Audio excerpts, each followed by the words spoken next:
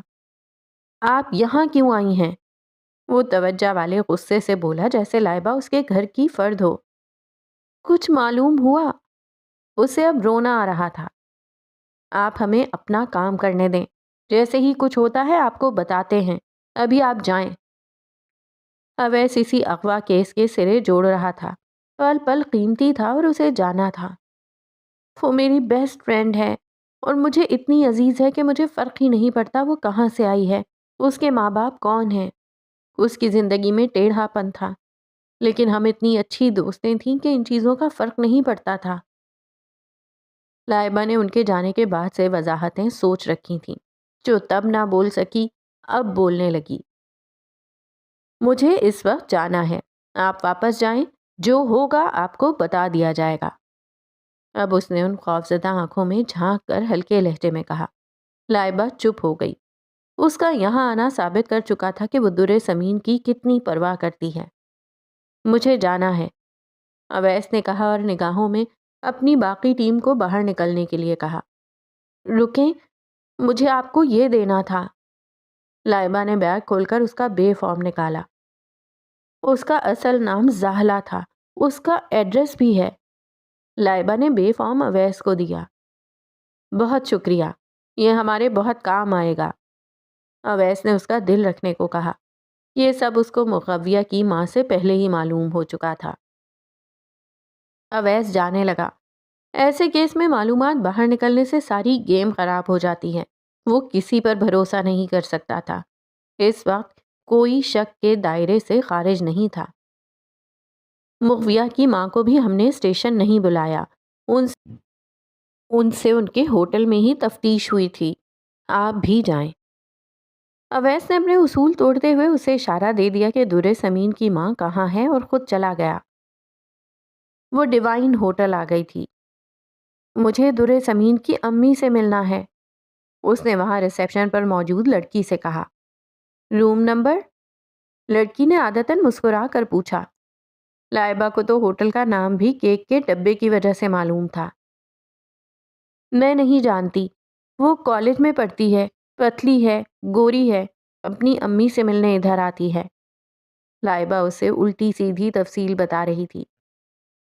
Sorry, میں ایسے نہیں ٹریس کر سکتی، اس نے کہا۔ وہ گیسٹ نہیں ہیں، یہیں کام کرتی ہیں۔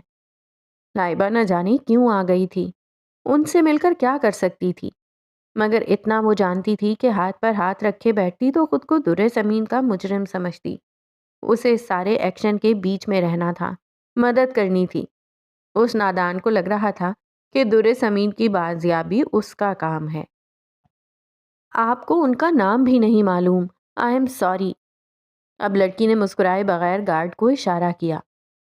دیکھیں میں ادھر لابی میں بیٹھ جاتی ہوں، وہ مجھے پہچان لیں گی۔ لائبہ نے منت کی۔ گارڈ قریب آ چکا تھا۔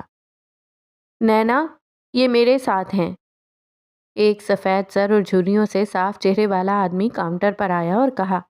لائبہ نے سر اٹھا کر دیکھا۔ وہ ان کو نہیں جانتی تھی۔ بچے، آپ آؤ میرے ساتھ، آدمی نے لائبہ سے کہا۔ آپ در سمین کو جانتے ہیں؟ اس نے پوچھا۔ آدمی آگے آگے چلنے لگا۔ وہ وہاں کے سارے راستوں سے واقف تھا، ایک سی لگنے والی راہداریوں میں سے تیزی سے اپنا راستہ بنا رہا تھا، اور لائبہ گھبرا کر ڈر کر اس کے پیچھے جا رہی تھی۔ وہ اسٹاف کے کمروں کی طرف گیا۔ ان کمروں کے باہر باقی ہوٹل جیسی روشنیاں اور قالین نہیں تھے۔ وہاں ایک کمرے میں جا کر اس نے آہستگی سے دستک دی۔ نعیمہ، در سمین کی سہیلی آئی ہے، اس نے اندر بتایا۔ نعیمہ کا وہی حال تھا جو لائبہ کا تھا، شاید لائبہ سے بدتر حال تھا۔ اس کا سب سے بڑا ڈر سچ ہو گیا تھا۔ اس نے لائبہ کو دیکھ کر پہچان لیا اور اسے اندر لے آئی۔ وہ آدمی بھی ساتھ اندر آ گیا۔ نعیمہ نے لائبہ کو گلے لگا لیا۔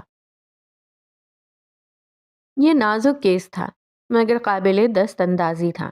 انہیں مغویہ کے جس گھر میں ہونے کی اطلاع ملی تھی پولیس نے اس کا حصار کر لیا تھا۔ وہ ایک اچھے قدرے نئے بنے علاقے کا گھر تھا جس کے پورچ میں وہی سفید آلٹو کھڑی تھی جو انہوں نے سی سی ٹی وی کیمرے میں دیکھی تھی۔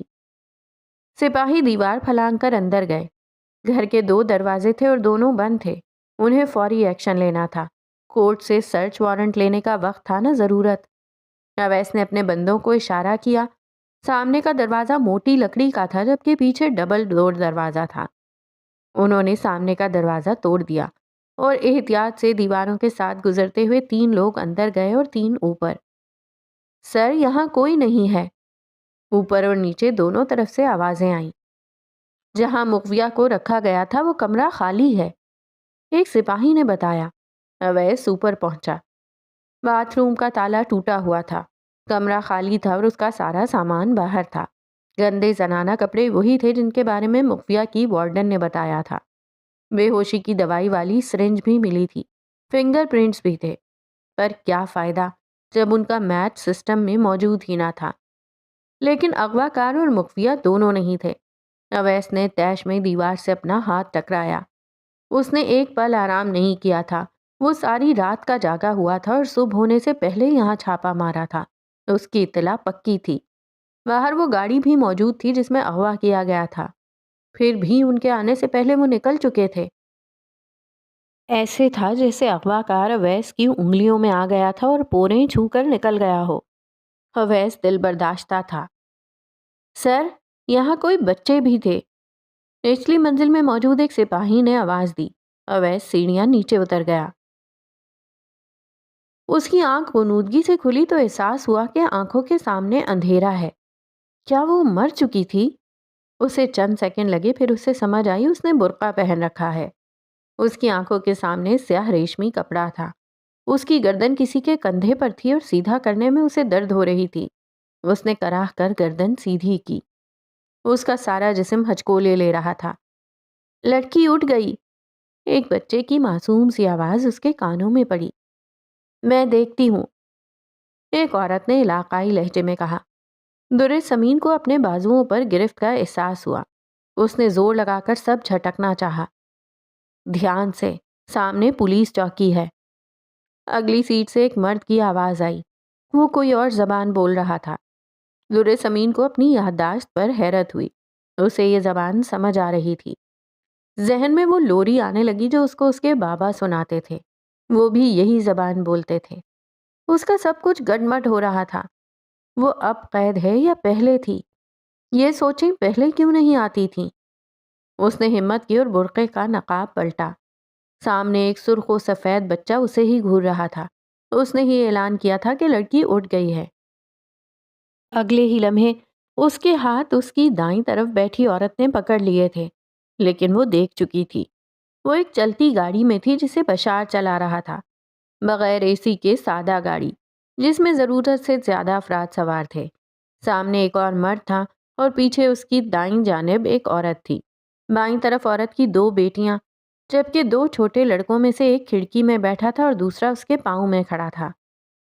وہ اکیلا اس کو شہر سے نہیں نکال پایا تھا، اس لیے اب کچھ ساتھیوں سے مدد لی تھی۔ در سمین اور دوسری عورت دونوں برقعے میں تھیں۔ لڑکی نے سیاہ چادر لے رکھی تھی۔ کھیلتے بچے دیکھ کر یہی لگ رہا تھا کہ ایک فیملی جا رہی ہے۔ نہیں، ہٹو، روکو، چھوڑو۔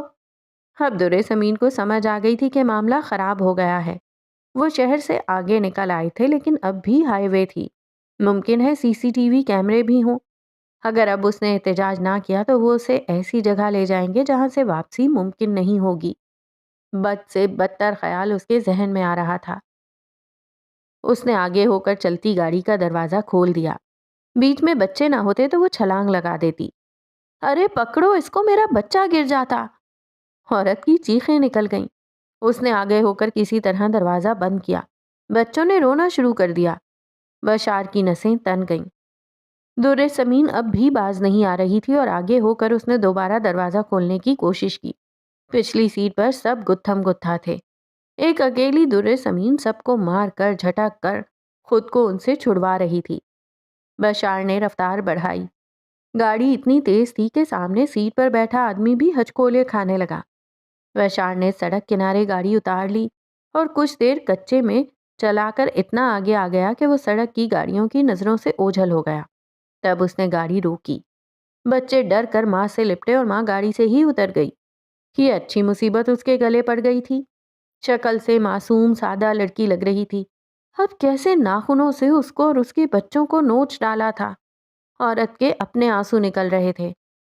سامنے والی سیٹ سے ان کا باپ بھی اترا اور بچوں کو گلے لگا لیا جو اب بھی رو رہے تھے۔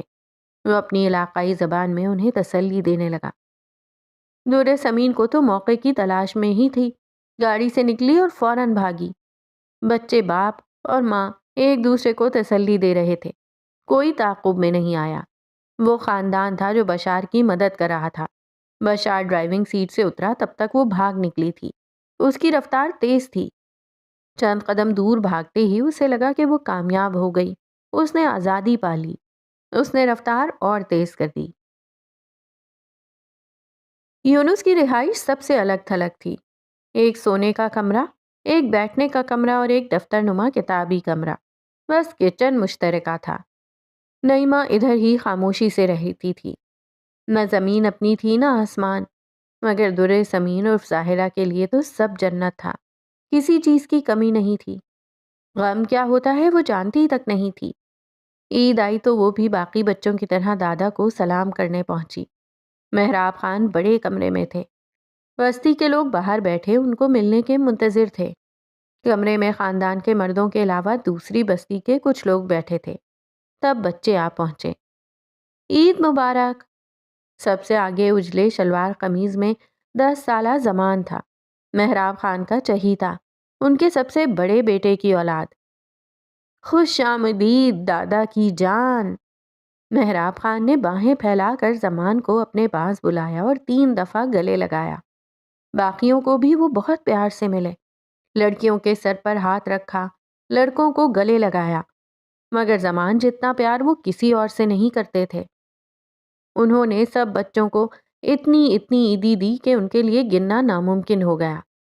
یہ ان کا اپنا خون تھا، ان کی نسل، جو چاہے سال میں ایک بار دادا سے ملے مگر اس ایک ملاقات کے بعد وہ کبھی نہیں بھولیں گے کہ ان کے دادا کتنی بڑی شخصیت ہیں۔ میرے بچوں کی مہمان نوازی کی جائے، انہوں نے مسکرا کر نوکر کو کہا۔ کمرے میں ایک طرف علاقے کے امراء بیٹھے تھے، دوسری طرف ویسی ہی اونچی کرسیوں پر وہ سارے بچے بیٹھ گئے۔ زیادہ تر کی کمر کرسی کی پشت پر تھی تو پاؤں ہوا میں تھے۔ ملازم ان کو کٹوریوں میں حلوہ ڈال کر دینے لگے۔ اس وقت سب کو اپنا آپ شہزادے شہزادیوں جیسا لگ رہا تھا۔ اتنی عزت، ایسی عالی شان مہمان نوازی۔ ان کے سامنے بیٹھے امراء ان کے لیے غیر اہم ہو گئے تھے۔ جیسے باہر سلام کرنے والوں کا مجمع لگا تھا، ویسے اندر بھی کچھ لوگ بیٹھے تھے۔ کیا فرق پڑتا تھا؟ محراب خان کے خاص مہمان تو وہ تھے اور کوئی نہیں۔ بچے مزے سے حلوہ کھانے لگے۔ یہ پل علاقے کی شان ہوگا، آپ کے سامان کی گاڑیاں چلیں گی اس پر، آپ بس رضامندی دے دیں۔ سب آپ کی مرضی کے مطابق ہوگا، بلکہ مجھ پر چھوڑ دیں، آپ کو شکایت کا موقع نہیں ملے گا۔ مہمان آدمی دل پر ہاتھ رکھ کر بولا۔ تمہارا کام باہر زیادہ ہے اندر کم، اس لیے تمہیں پل چاہیے، لیکن مجھے میری زمین پر پل نہیں چاہیے۔ محراب خان نے ہاتھ میں پکڑے کاغذوں کا پلندہ میز پر اچھالا۔ NHA۔ زاہلہ پاس ہی بیٹھی تھی، اس نے کاغذ کے کونے میں بنی حکومتی مہر کو پڑھا۔ محراب خان نے لمحہ بھر کو اسے دیکھا۔ پورے علاقے کی بہتری ہوگی، اسپتال کا فاصلہ کم ہو جائے گا۔ ابھی جو پل ہے وہ نازک ہے، اس پر بھاری سامان کی گاڑی نہیں چل سکتی۔ کاشت کے لیے جو سامان مٹھیوں کی صورت آتا ہے، پل بننے کے بعد ٹرک بھر کر آئے گا۔ جو سامان شہر سے 4 دن میں آتا ہے، 24 گھنٹے میں آپ کے قدموں میں ہوگا۔ حکومت باہر سے انجینئر بلوائے گی، سب آپ کی شان کے مطابق ہوگا۔ پیسہ حکومت نے لگانا تھا، بھلائی غریب عوام کی تھی، مگر بیچ میں محراب خان کی مرضی آڑے آ رہی تھی۔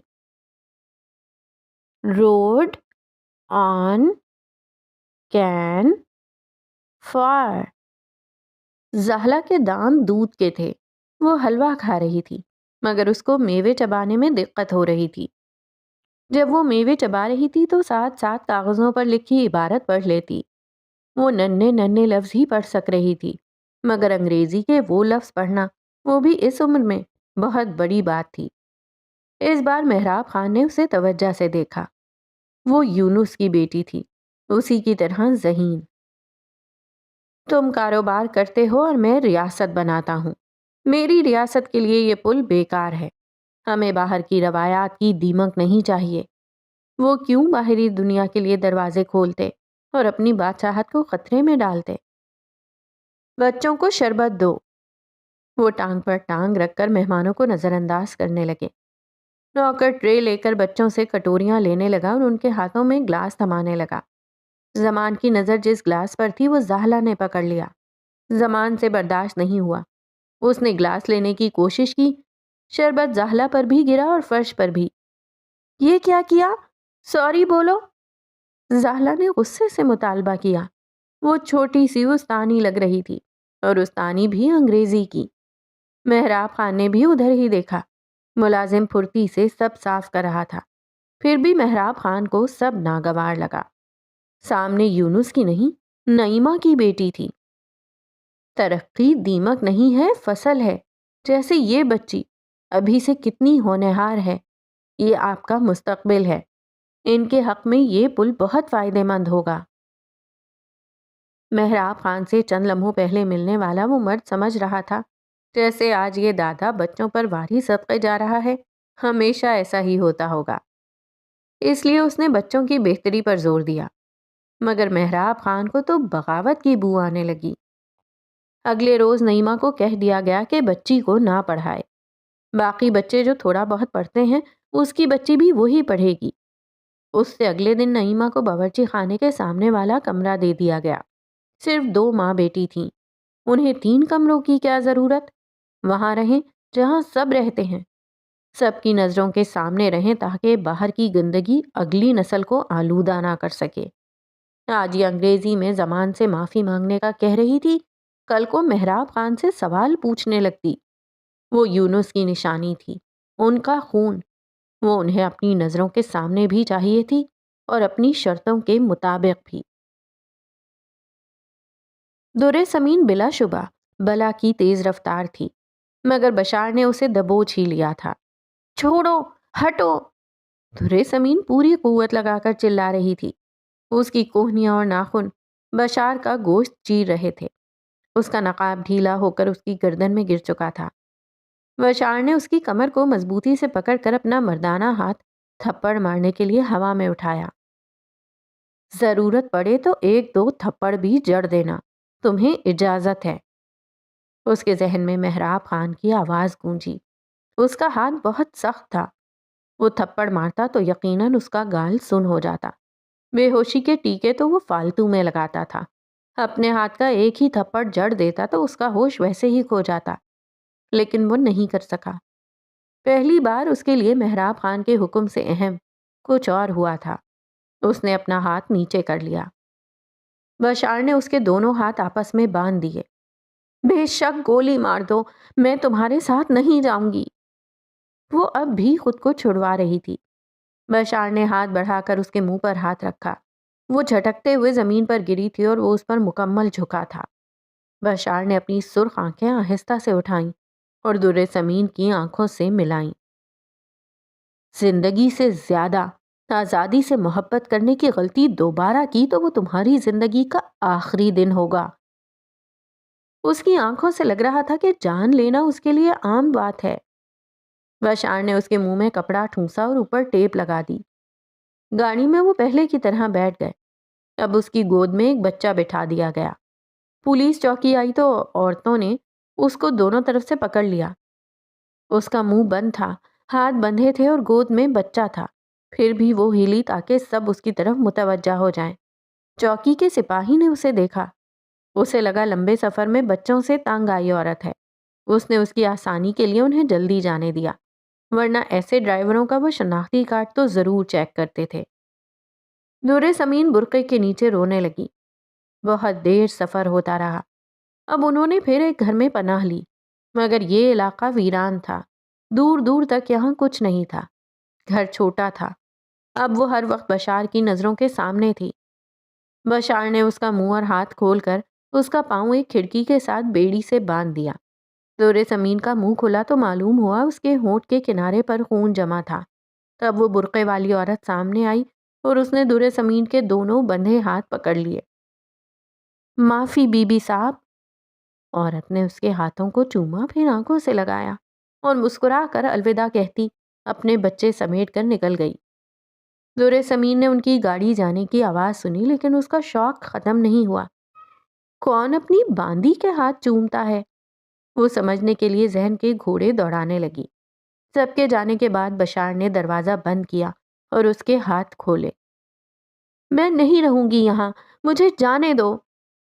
اس عورت کے منہ سے اپنے لیے بی بی صاحب سن کر اس کو خود پر نئے سرے سے اعتماد ہو گیا تھا، جیسے وہ کوئی اہم شخصیت ہو۔ بشار اس کے بالکل پاس آیا۔ دور سمین نے بے اختیار ہی اپنے گال کے آگے دونوں ہاتھ کر دیے۔ وہ ایک اور دماغ شل کر دینے والے تھپڑ کی امید کر رہی تھی، مگر بشار نے ہاتھ کو جنبش بھی نہ دی۔ دور سمین نے آہستگی سے ڈر کر اپنے گالوں سے ہاتھ دور کیا۔ اپنے لیے مشکلیں کھڑی مت کرو۔ بشار نے خونی آنکھوں سے اسے دیکھا۔ آنکھیں نیچی کر کے بات کرو۔ دور سمین نے بھی آنکھیں دکھائیں۔ اسے اب بھی تھپڑ کی امید تھی اور اس تھپڑ سے اپنا گال پھٹ جانے کی، لیکن تھپڑ نہیں آیا۔ بشار چند سیکنڈ اسے دیکھتا رہا، پھر نظریں جھکا کر دور ہو گیا۔ دور سمین کو خود پر اور اعتبار آیا۔ بشار کے کمرے سے باہر جانے کے بعد وہ گھٹنوں میں سر دے کر تڑپ کر رو پڑی تھی۔ یہ سب کیوں ہو رہا تھا؟ وہ بے بسی سے آنسو بہا رہی تھی جب اچانک بشار واپس آ گیا۔ اس کے پاس گیلا رومال اور دوائی کی ٹیوب تھی۔ دور سمین نے روتے ہوئے ایک دم اپنا چہرہ پوچھنا چاہا۔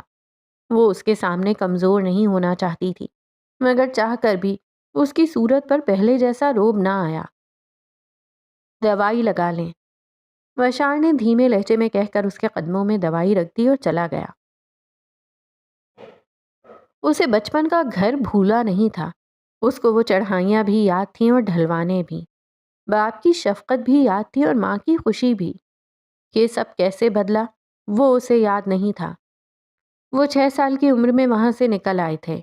زندگی ایک دم سے بدل گئی تھی۔ کہاں دادا محراب خان کی حویلی کے دوڑ دوڑ کر ختم ہی نہ ہو، کہاں یہ چھوٹا سا ایک کمرے کا گھر جس کے صحن میں جانے کی بھی ممانعت تھی۔ پھل کھانے کے لیے بھی پیسے کم ہو سکتے ہیں، یہ تو اس کے وہم و گمان میں نہ تھا۔ وہ تو اتنا پھل دیکھنے کی عادی تھی کہ گھر میں ہر وقت موسمی پھلوں کی خوشبو آتی تھی۔ پھر آہستہ آہستہ ماں اسے بتانے لگی کہ اس کے دادا بہت سخت طبیعت کے تھے۔ وہ نعیمہ کی شادی زبردستی اس کے بڑے شادی شدہ جیٹ سے کروانا چاہتے تھے، جو بہت سنگ دل انسان تھا۔ یونس مختلف مرد تھا، اس کا باقی خاندان ویسا نہیں تھا۔ وہ فخر سے ظلم کرتے تھے، دشمن بنتے تو درندگی سے کچل دیتے اور مزید ظلم ڈھاتے۔ یونس کے مرنے کے بعد وہ اسے میکے جانے کی اجازت دیتے تھے تو زہلا کو جانے نہیں دیتے تھے، اس لیے وہ بھی میکے نہیں جا سکتی تھی۔ وہاں لڑکیوں کا اسکولوں کالجوں میں جا کر پڑھنے کا رواج نہیں تھا، نہ ہی لڑکیاں اپنے فیصلے خود لے سکتی تھیں۔ وہ جگہ ایک عالی شان قید تھی۔ زہلا بہت بیمار تھی، اس لیے اسے اسپتال لائے تھے۔ یونس کے جانے کے بعد پہلی بار زہلا گاؤں سے باہر آئی تھی۔ زہلا کی جان پر بنی تھی اور نعیمہ سے دعا نہیں ہو رہی تھی۔ کیسی ماں تھی، مرتی بچی کے لیے دعا بھی نہیں کر پا رہی تھی۔ لیکن وہ غلامی کی زندگی کیوں مانگے، اس لیے اس سے زندگی بھی نہ مانگی گئی۔ بہت رسک لے کر نعیمہ خاموشی سے زہلا کو وہاں سے لے کر نکل گئی تھی۔ اس کا نام بدل دیا، اپنا نام بدل لیا، خود نوکری کر لی اور اسے گھر کے قریبی اسکول میں پڑھایا تاکہ وہ پہچانی نہ جائیں۔ پہلے پہل زہلا بہل گئی اور دور سمین بن گئی، ماں کا ہر کہا ماننے لگی۔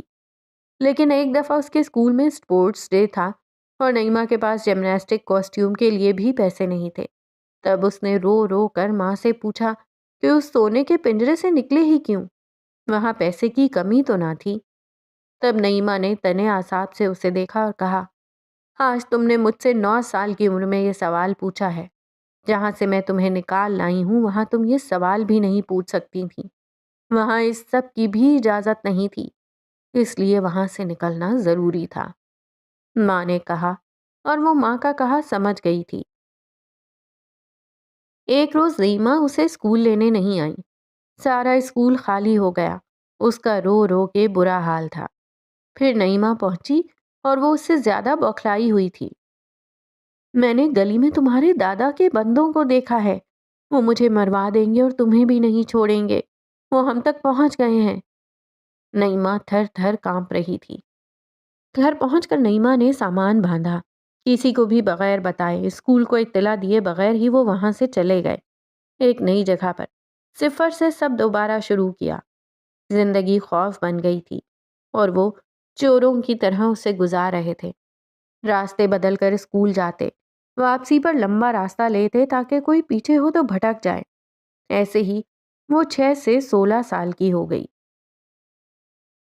میں بھی اب آپ کی طرح نوکری کر لوں گی، اس نے میٹرک کا رزلٹ آنے پر ماں کو کہا۔ میں تمہیں اتنی دور اس لیے لے کر آئی تھی کہ تم وہ سب کر سکو جو تمہارا حق ہے۔ تم پڑھو اور بیسٹ کالج میں پڑھو۔ نعیمہ نے پہلی بار ایسے کھلے دل سے کہا تھا۔ درِ سمین کو یقین نہ آیا۔ ماں بھی اب قدرے بے خوف ہو گئی تھی۔ نمبر تو اس کے بہترین تھے، بیسٹ کالج میں داخلہ ہو گیا۔ اب مسئلہ تھا پیسوں کا۔ وہ تو مہینہ مشکل سے گزارتے تھے، اتنی بھاری فیس کیسے دیتے؟ تب نعیمہ کو بڑی نوکری چاہیے تھی۔ اس نے دوبارہ ہوٹلز میں نوکری ڈھونڈی۔ اب اس کو اپنی ڈگری استعمال کرنی تھی اور اپنے اصلی نام سے کام کرنا تھا۔ وہ دوبارہ راڈار کی زد میں تھی، مگر یہ ضروری تھا۔ 2 سال ایسے ہی گزرے، کوئی دقت نہیں ہوئی۔ پھر نعیمہ کی ٹرانسفر ایک دوسرے شہر میں ہو گئی۔ درِ سمین نے ہاسٹل میں داخلہ لے لیا۔ وہ ہر مہینے اس کے شہر آتی اور اپنے ہی ہوٹل میں رازداری سے ملاقات کرتی۔ اس بار بھی نعیمہ نے اسے خوب تسلی دی تھی۔ اس کی پڑھائی ہو جائے گی تو وہ اس کو باہر بھیج دے گی، یہ چھپنا بھاگنا سب ختم ہو جائے گا۔ درِ سمین نے ماں کی ہر بات کی طرح یہ بھی مان لیا تھا۔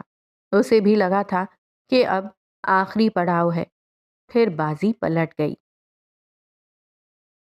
لائبہ کو اب احساس ہوا تھا کہ اس کے اندر کیا کچھ بھرا ہوا تھا۔ وہ جب سے نعیمہ کے پاس آئی تھی بولے جا رہی تھی۔ اس نے نعیمہ کو بتایا تھا کہ انہوں نے نقلی لڑائی کی تھی، پولیس نے اسے دوسرا رنگ دے دیا تھا۔ نعیمہ نے اس کا یقین کیا تھا۔ اس کی اپنی امی بھی صبح آ رہی تھیں، لیکن اسے بھی کسی اپنے کی شدید ضرورت تھی۔ وہ نعیمہ کے گلے لگ کر ایسے روئی تھی جیسے وہی اس کی ماں ہو۔ وہ بھی تمہیں اتنا ہی پیار کرتی ہے، تمہارے بارے میں بہت باتیں کرتی ہے، نعیمہ نے اسے تسلی دی۔ سفید سر والا آدمی جو لائبہ کو وہاں لایا تھا، آپ نے اس کا نام کیوں بدل دیا؟ لائبہ اتنا بولی تھی کہ باتیں ختم ہو گئی تھیں۔ اب اس سے سوال سوچ رہے تھے، تاکہ اسے کوئی ڈھونڈ نہ پائے اور میں چھپا دوں۔ وہ لوگ ہم جیسے نہیں تھے۔ جب تک درِ سمین کے بابا زندہ تھے وہ ہمارے راستے بنا رہے تھے، ان کے بعد زندگی مشکل ہو گئی تھی۔ وہ مہراب خان کی حویلی تھی، ایک عقل مند آدمی اور سینکڑوں جوشیلے وفادار۔ وہ بھی خود کو خدا سمجھ بیٹھا۔ ان کی بہت زمینیں تھیں جو انسانوں سے بھی زیادہ وفادار تھیں، سونا اگلتی تھیں۔ پیسے کی کمی نہیں تھی مگر بات انا کی ہو گئی تھی۔ کسی دوسرے کے سر اٹھانے کا تو سوال ہی پیدا نہیں ہوتا تھا۔ وہاں تو نظر ملانے والے کو بھی قبول نہیں کیا جاتا تھا۔ نعیمہ بولنے لگی۔ لائبہ کو اب سمجھ آ رہی تھی درِ سمین کی زندگی ایسی عجیب کیوں تھی۔ اس کا سن کر ہی سر چکرا رہا تھا۔ کچھ سمجھ نہیں آ رہا تھا کہ کتنے جھمیلے تھے۔ انہیں کوئی روکنے والا نہیں تھا؟ اس نے پوچھا۔ مہراب خان سے پوچھے بغیر وہاں کوئی کام نہیں ہو سکتا تھا۔ حکومت نے بھی کچھ کرنا ہو تو پہلے مہراب خان جیسے لوگوں کو منایا جاتا ہے، پھر وہ اپنے لوگوں کو قائل کرتے ہیں، ایسے وہاں کام ہوتے ہیں۔ نعیمہ نے لائبہ کا ہاتھ پکڑ رکھا تھا۔ لیکن وہ اس کے دادا ہیں اور اگر اتنے بڑے آدمی ہیں، لائبہ کہنے لگی۔ پھر یکدم خیال آیا کہ اثر و رسوخ سے انسان بڑا نہیں ہوتا۔ میرا مطلب اتنے امیر ہیں تو کیا ان کی گڈ بکس میں رہنا بہتر نہیں؟ ہاں، اگر صحیح غلط کا فرق بھول کر ایک انسان کے پیچھے چلنا بہتر لگتا ہے تو محراب خان سے بڑھ کر پیشوا کون ہو سکتا ہے؟ وہ کھلائے گا بھی، شکار کرنا بھی سکھائے گا اور کمر پر تھپکی بھی دے گا۔ لائبہ کچھ دور ہو کر بیٹھ گئی۔ اسے اچانک سے لگ رہا تھا کہ نعیمہ بے وقوف ہے، دماغ دار ہے، فالتو میں اپنی اور درے سمین کی زندگی مشکل میں ڈال دی۔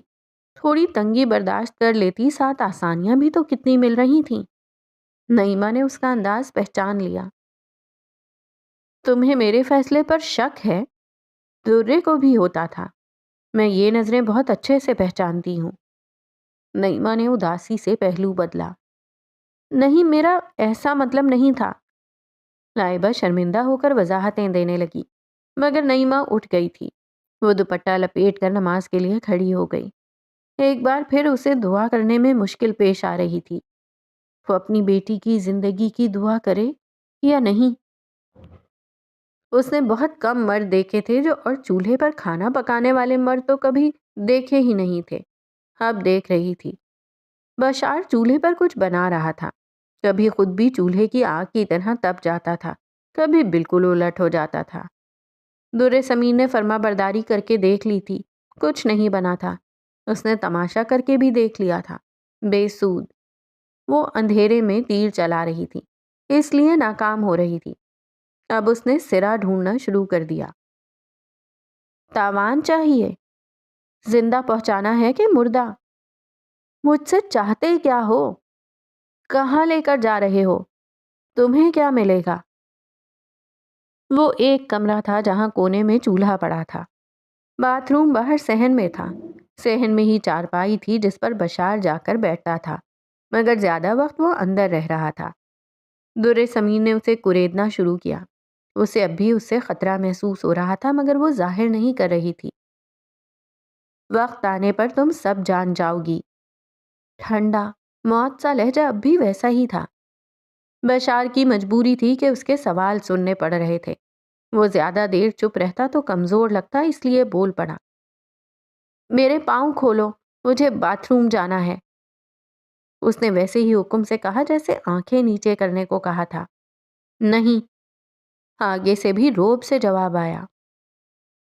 درے سمین پھر الجھ گئی۔ وہ اس کی باتیں اب کیوں نہیں مان رہا تھا؟ اب نہیں مانی تو پہلے کیوں مان لی؟ میں کہہ رہی ہوں کھولو میرے پاؤں، یہ بی بی صاحب کا حکم ہے۔ اندر سے اس کا دل پتے کی طرح کانپ رہا تھا، مگر وہ آنکھیں نکال کر چلائی۔ بشار نے ہاتھ میں موجود چمچ زور سے نیچے رکھا اور پلٹا، پھر آگے بڑھا۔ درے سمین کی آنکھ پھڑ پھڑائی جیسے تھپڑ پڑنے والا ہو۔ بشار اس کے پاس آیا، اپنی جیب میں ہاتھ ڈال کر چابی نکالی۔ درے سمین حیران رہ گئی۔ بشار اس کا پاؤں کھولنے لگا۔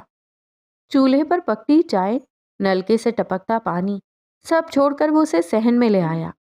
درے سمین کے ذہن سے ایک گرہ کھلی تو 100 اور لگ گئیں۔ وہ باتھ روم گئی اور یہی سوچتی رہی، یہ ماجرا کیا ہے؟ جانوروں کی طرح اسے اٹھا کر لے آیا۔ ایسا لگ رہا تھا جیسے اس کے خون کا پیاسا ہو۔ پھر منہ میں کپڑا ٹھونس دیا۔ اب تک اس کا ہونٹ اور گال دکھ رہا تھا، لیکن وہی آدمی اب کیسے اس کے حکم مان رہا تھا؟ اسے کچھ سمجھ نہیں آ رہی تھی۔ صحن سے دوبارہ اندر جاتے ہوئے اس نے دیکھا وہاں فی الحال کوئی گاڑی نہیں تھی، نہ ہی کوئی دوسرا انسان تھا۔ رات کو بشار سو جاتا تو وہ بھاگ سکتی تھی۔ چلو اندر، بشار نے غصے سے کہا۔ اب اس سرد لہجے سے اس کا خون نہیں جم رہا تھا، بہت کچھ بدل گیا تھا۔ درے سمین اندر آ گئی۔ اسے بیڑی پہنا کر بشار نے دروازے کو تالا لگا دیا۔ تم کون ہو؟ درے سمین کو اب اس کا خیال آیا، کیا یہ اس کا کوئی کزن ہے؟ لگتا تو ان کے گاؤں کا ہی ہے۔ بشار چائے کی پتیلی کو پکڑ رہا تھا، اس کا ہاتھ رک گیا۔ محراب خان کے کیا لگتے ہو؟ درے سمین نے اپنے دادا کا نام لیا، ساتھ وہ ذہن پر زور ڈال رہی تھی۔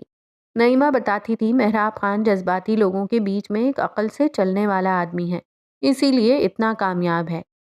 اس ایک کی عقل پر سینکڑوں جذباتی مرنے مارنے کو تیار ہوتے ہیں۔ وہ دوست بھی وہ بناتا ہے جو اس کے دشمن کے دوست ہوں۔ اس طرح وہ دشمن کے ہاتھ پاؤں کاٹ دیتا ہے۔ بشار کھانے کی پلیٹ لے کر اس کے سامنے آیا۔ درِ زمین نے ایک بار نظر نیچی کرنے کو کہا تھا، اس کے بعد سے اس نے آنکھیں نہیں اٹھائی تھیں۔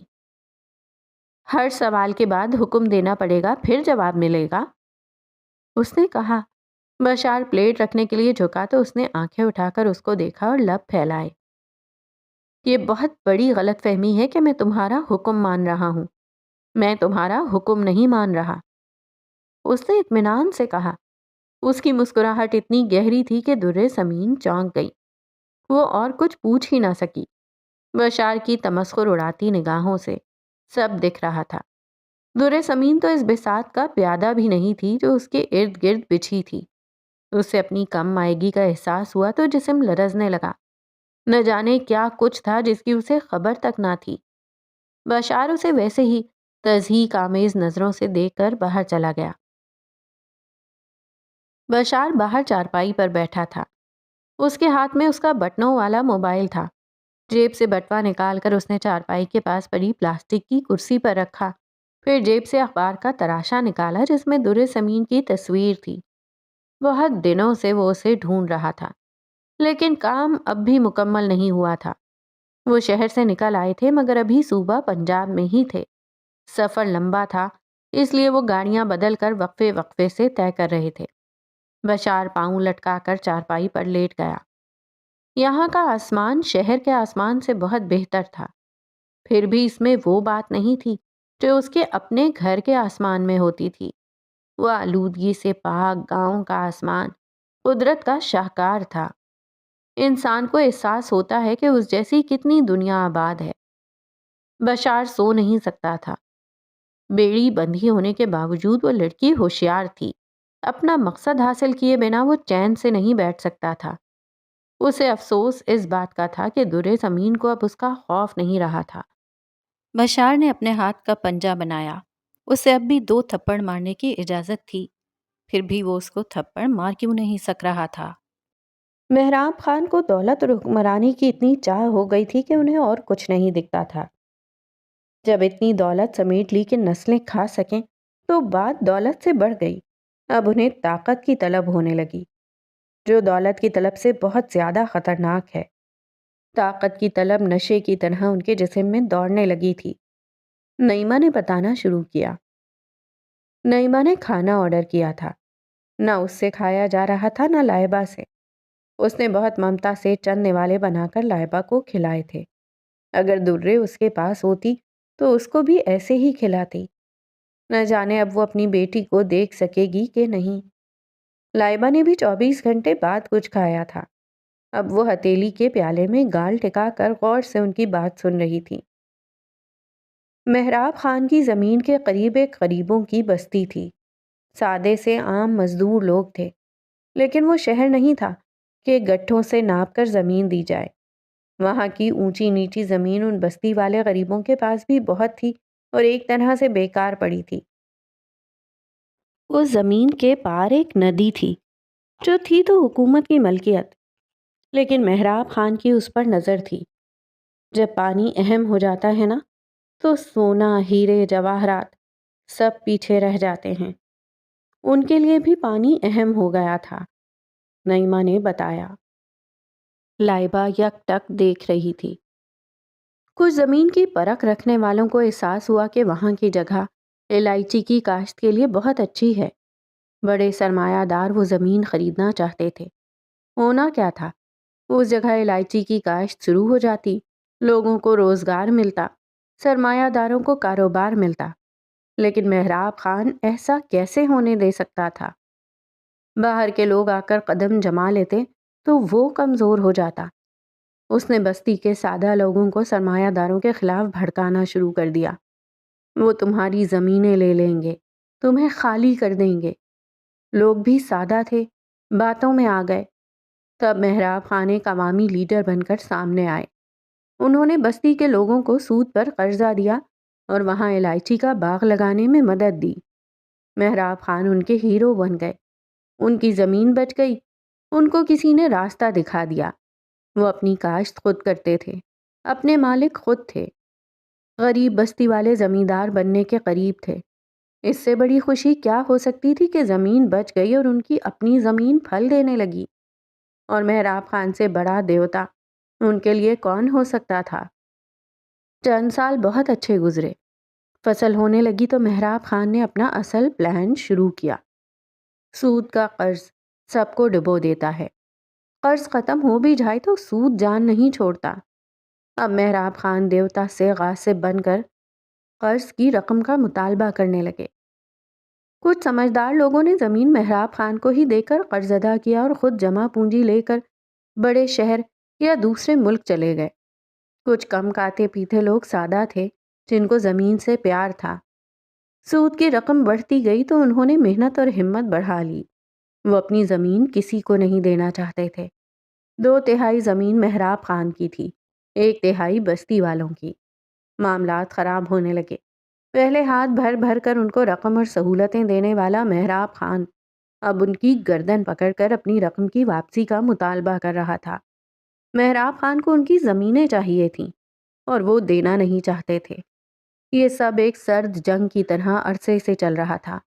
7 تہوار آتے تھے، بستی میں شادیاں ہوتی تھیں، بچے بے فکر کھیلتے تھے، زندگی سب اچھی جا رہی تھی۔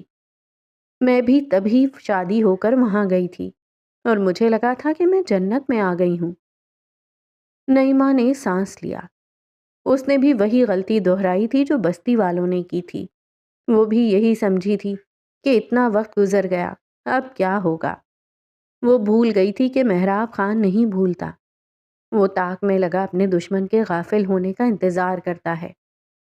پھر لائبہ نے گھڑی دیکھی، مغرب ہونے والی تھی۔ پھر ایک روز بستی میں غنڈوں کا ایک سرپھرا بے درد گینگ آ گیا۔ جنگ کا ماحول ہو گیا۔ انہوں نے بے دردی سے لوگوں کو مارا، گھروں کو لوٹا اور اس جگہ پر قبضہ کر کے بیٹھ گئے۔ کتنے ہی خوشحال خاندان زمین سے ہی مٹ گئے۔ وہ پرامن زمین جہاں بچے کھیلتے تھے خون سے نہا گئی۔ نعیمہ کی شادی کے بعد 3 مہینے بے حد خوشگوار گزرے تھے۔ چوتھے مہینے بعد یہ قتل عام والا واقعہ ہوا۔ یہ پہلی بار تھا جب اسے اپنے سسر کی طاقت اور سفاکی کا اندازہ ہوا تھا۔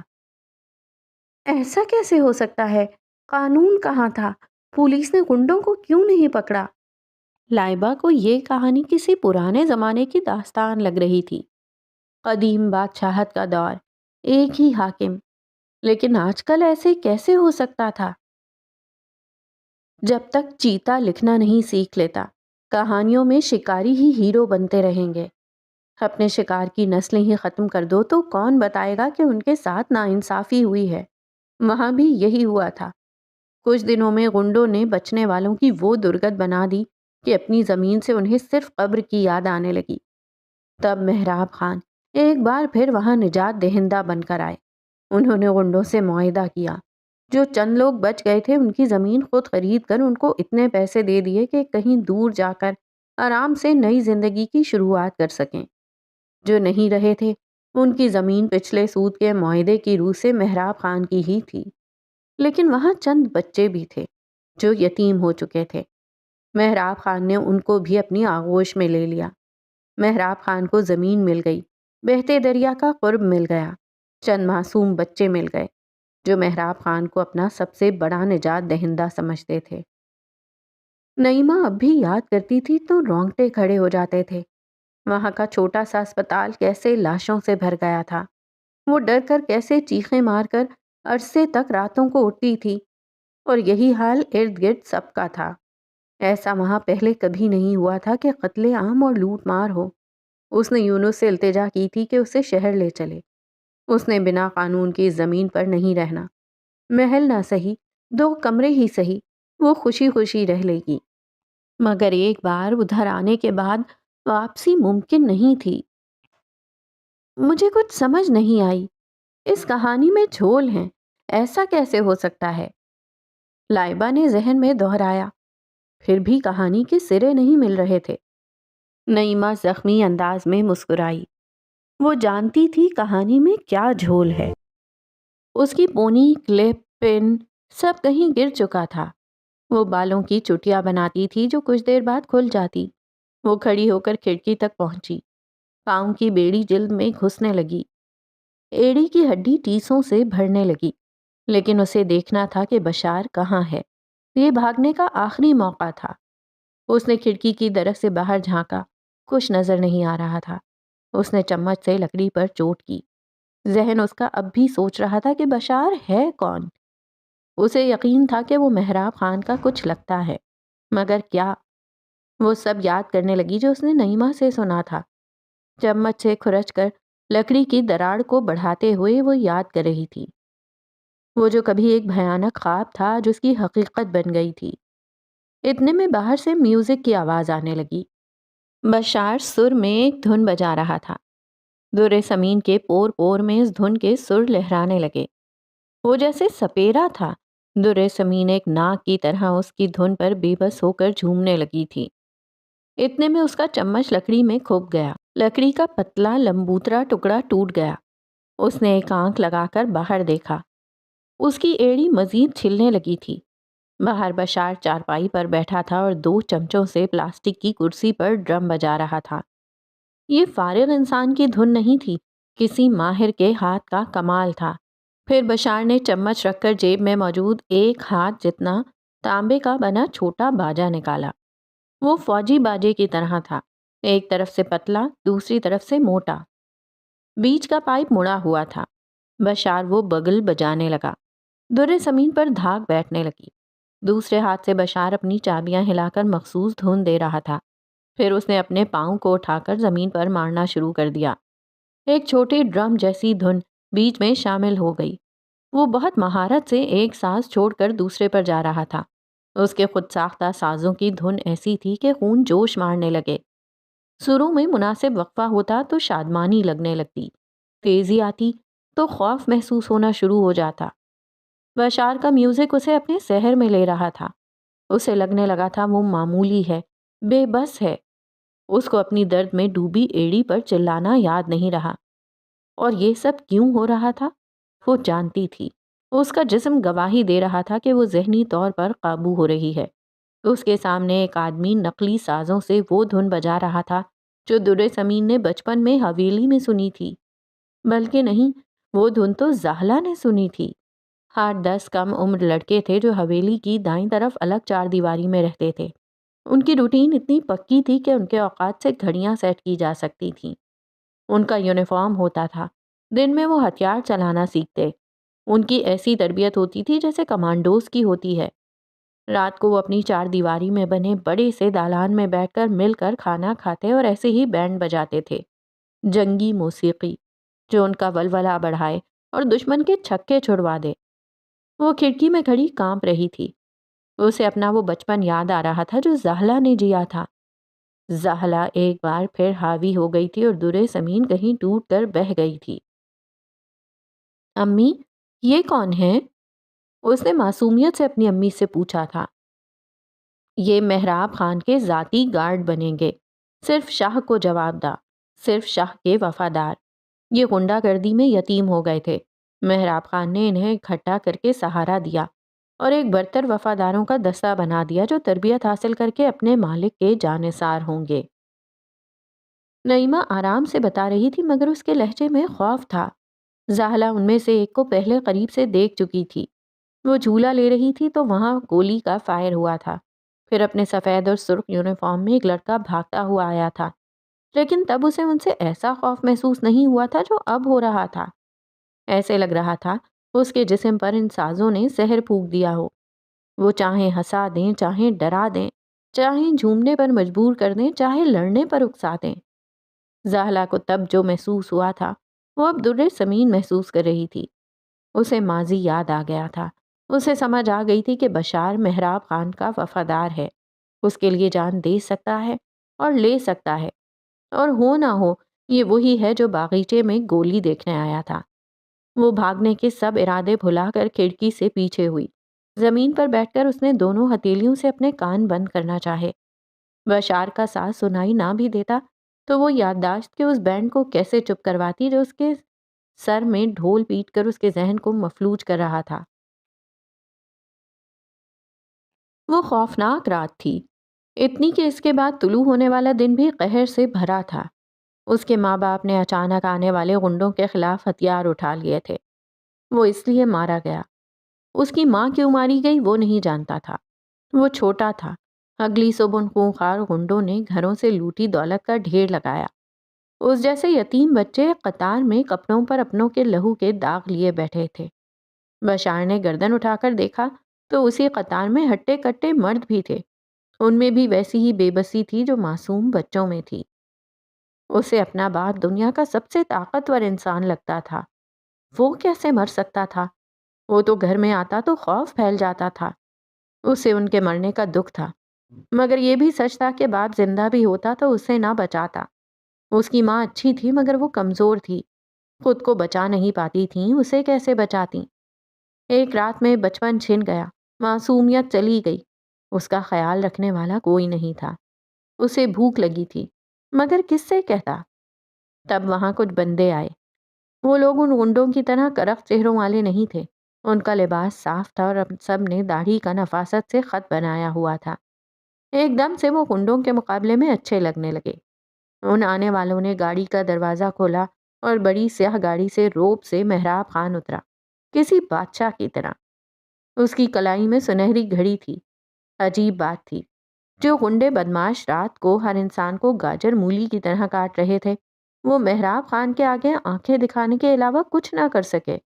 مہراب خان کی شخصیت ہی ایسی تھی، جو بولتا تھا تو سارے چپ ہو جاتے تھے۔ وہ آواز اونچی کیے بنا اگلے کو نظریں نیچے کرنے پر مجبور کر دیتا تھا۔ بشار کو وہ پہلی نظر میں ہی بہت اچھا لگا تھا۔ نجات دہندہ، فلاح لانے والا۔ ابھی وہ چھوٹا تھا، صدمے سے گزر رہا تھا، لیکن اندر کہیں اس نے سوچ لیا تھا وہ بڑا ہوگا تو اپنے باپ جیسا نہیں بنے گا، مہراب خان جیسا بنے گا۔ مہراب خان نے ہتھیاروں سے لیس دشمن کو صرف الفاظ سے ہی قائل کر لیا۔ جو خاندان تھوڑے بہت بچ گئے تھے انہیں رقم دے دی کہ کہیں اور جا کے نئی زندگی شروع کر سکیں۔ بشار جیسے 8 لڑکے تھے جن کا دور دور تک کوئی نہیں تھا۔ وہ تکتے ہی رہ گئے کہ کوئی ان کا بھی ذکر ہو، کوئی ان کے بھی زخموں پر مرہم رکھے، مگر ایسا کچھ نہیں ہوا۔ واقعوں کا فیصلہ کر کے غنڈوں سے معاہدہ کر کے مہراب خان اٹھ کر جانے لگے۔ بشار زمین پر ہی بیٹھا تھا اور زمین ہی تک رہا تھا۔ اس نے دیکھ لیا تھا کہ مہراب خان کے جانے کے راستے میں کانچ پڑا ہے۔ بشار تیزی سے اٹھا اور دوڑ کر مہراب خان کے راستے میں پہنچا۔ اپنے ننھے ہاتھوں سے اس نے زمین کا وہ کانچ اٹھا لیا اور کھڑا ہو گیا۔ اس نے مہراب خان کو دیکھا، جو اپنے راستے میں اچانک آنے والے بچے کو دیکھ کر چونک گیا تھا۔ بشار نے ادب سے سر جھکایا اور کونے میں جا کر کھڑا ہو گیا۔ مہراب خان بچے کی صورت اور اس کے ہاتھ میں مٹی سے لتھڑے کانچ کو دیکھ رہا تھا۔ یہ کون ہے؟ اس نے اپنے بندے سے پوچھا۔ یہ کچھ بچے ہیں، نہ ماں رہی ہے نہ باپ، لیکن ان سب نے بھی سود پر قرض لے رکھا تھا۔ اس کے آدمی نے اس کی تسلی کروائی کہ اس کی زمین بھی اب سے مہراب خان کی ہو گئی ہے۔ اور کوئی رشتہ دار؟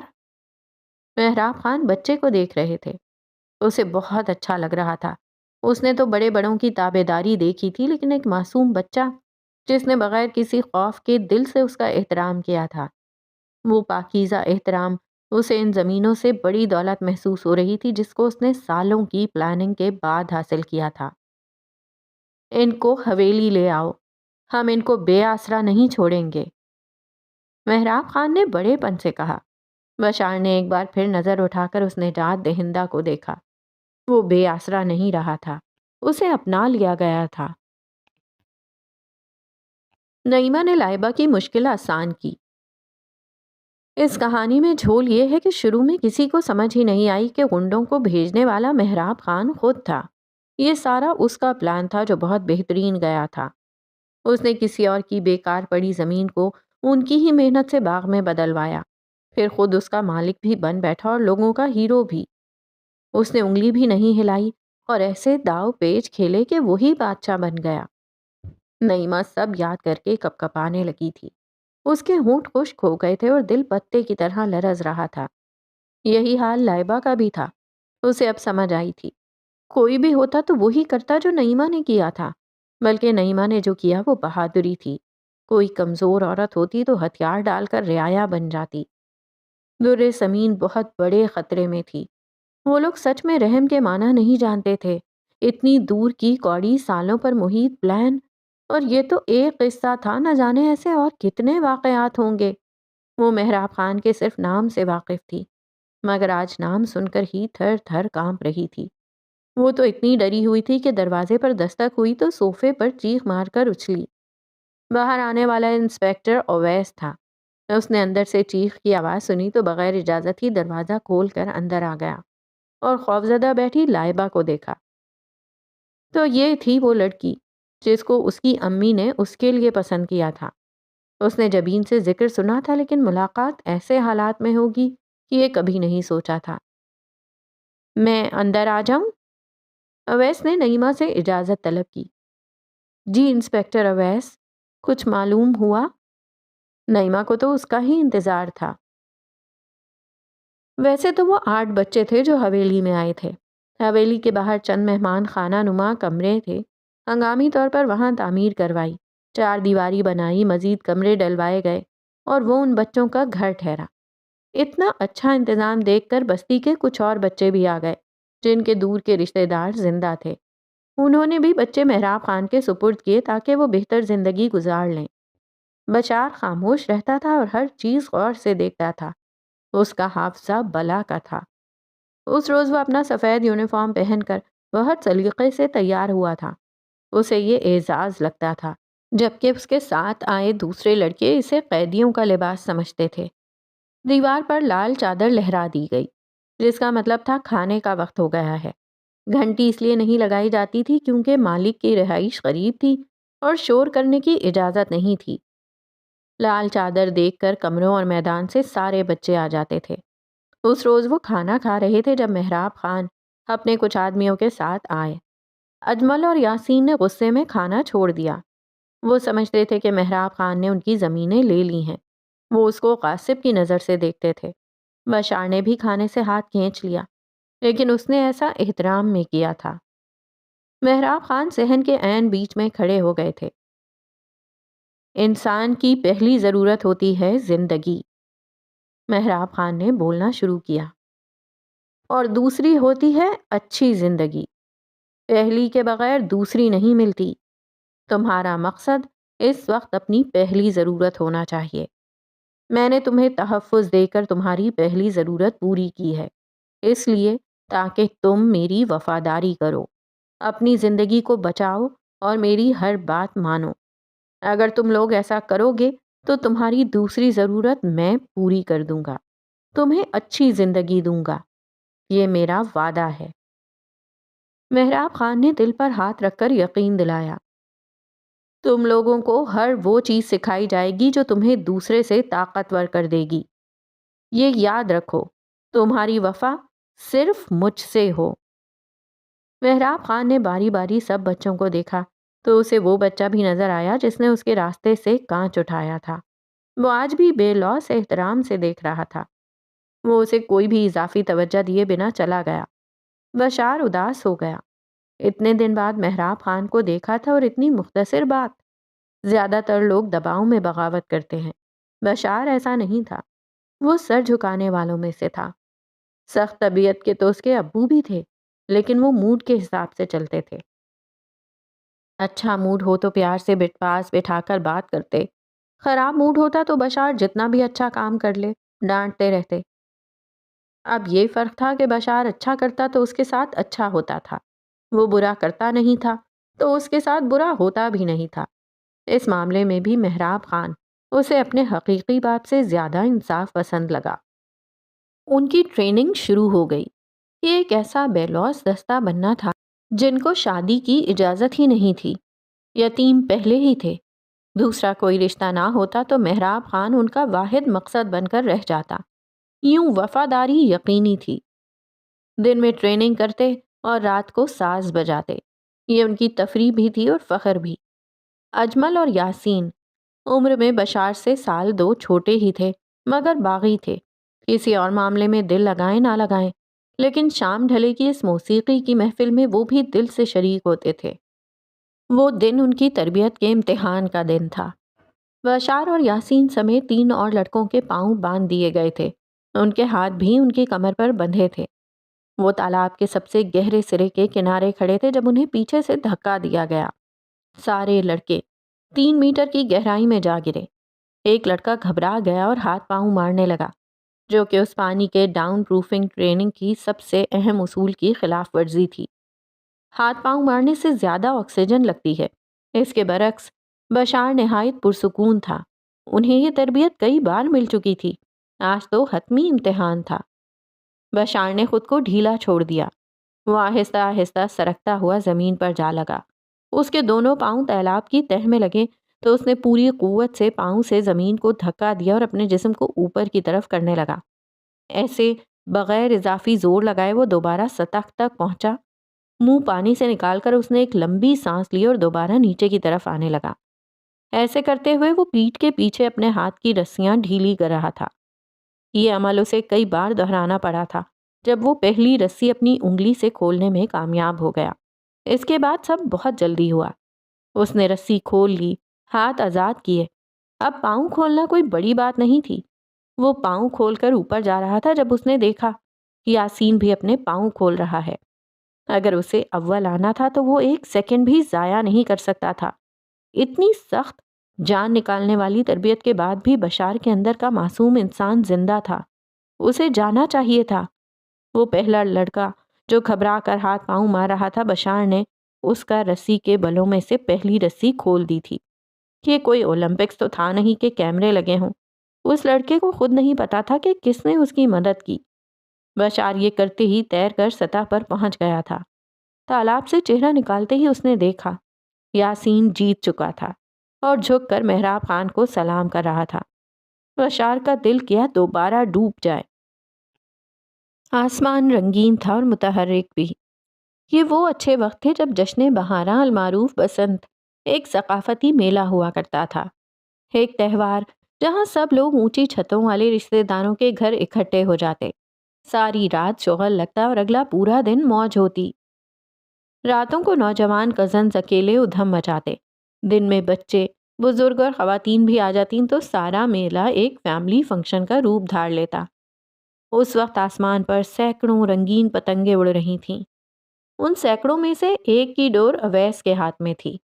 اس نے انگلیوں پر جگہ جگہ کاغذی ٹیپ لگا رکھی تھی اور ان ٹیپوں کے نیچے زخم تھے جو پتنگ بازی کے جوش میں اب محسوس نہیں ہو رہے تھے۔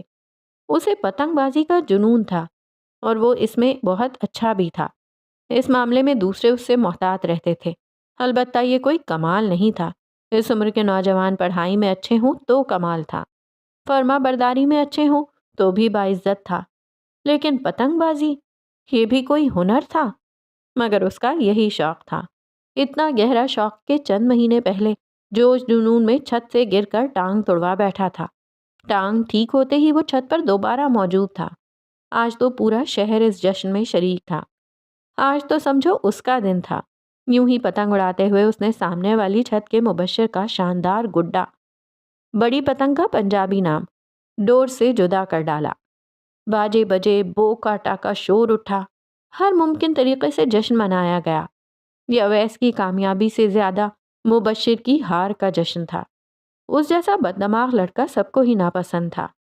اویس اپنی کامیاب پتنگ کی ڈور اپنے بھائی کو پکڑا کر پانی پینے لگا۔ اسے تھرل پسند تھا، اسے اس میں ہی مزہ آ جاتا تھا۔ اسے جشن منانے کی طلب ہی نہیں ہوتی تھی۔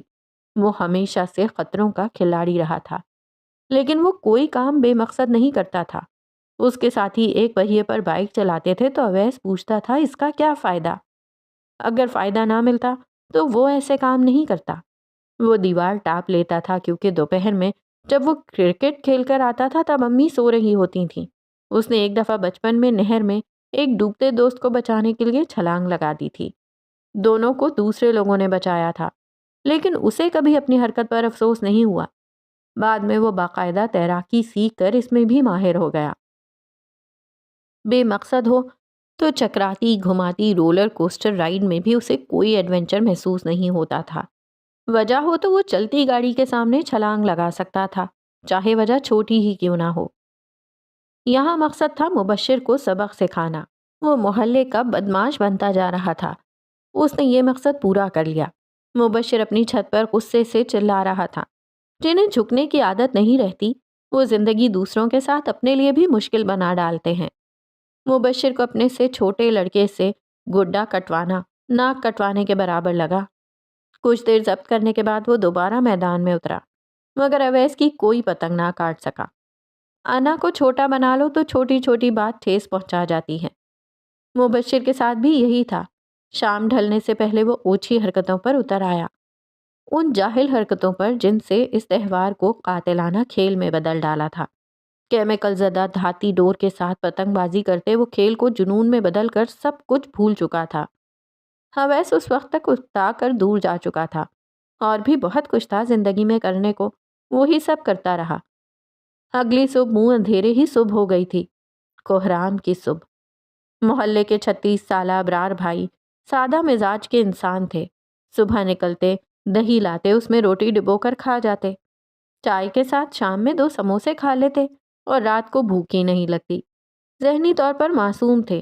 جوانی میں پڑھائی چھوڑ کر کبھی الیکٹریشین کی دکان پر بیٹھا کرتے تھے، مگر استاد سے ڈانٹ پڑی تو بہانہ کر کے کام چھوڑ گئے۔ اب اپنے بھائی کے گھر اوپر والے کمرے میں تنہا رہتے تھے، اپنے کام سے کام رکھتے تھے، بازاروں کے چکر میں گلی میں سب کو سلام بھی کر جاتے تھے۔ اس روز ابرار بھائی کے گھر مہمان آئے تھے جو ساری رات جاگے تھے۔ وہ فجر کے بعد بائک پر ناشتہ لینے نکلے۔ کیمیکل زدہ دھاتی ڈور نے راستے میں ان کا گلا چیر دیا۔ چند سیکنڈ میں ان کا وجود ہمیشہ کے لیے ٹھنڈا پڑ گیا تھا۔ باقی سب تو ویسے ہی ہوا جیسے ہونا چاہیے تھا، مگر اویس نے اس سب کا بہت گہرا اثر لیا۔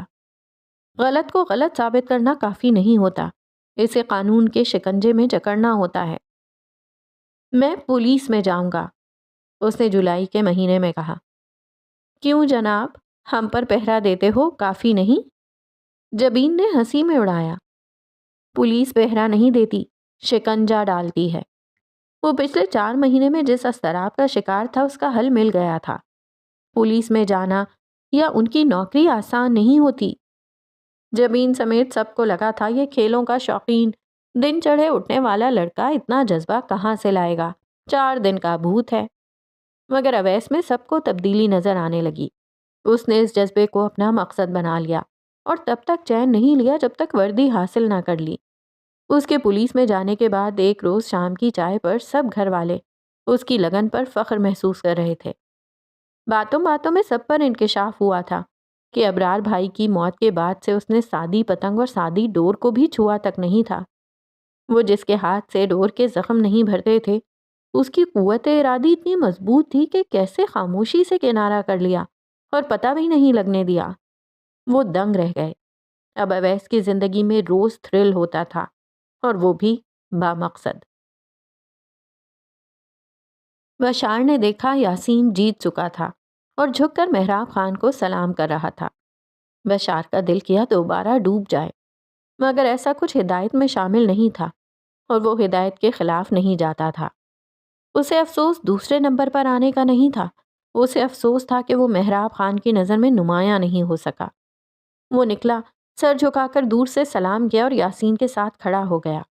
تب بھی وہ ایک کم عمر لڑکا تھا، مونچھیں نئی آئی تھی لیکن جسم کثرت کر کے پختہ ہو چکا تھا۔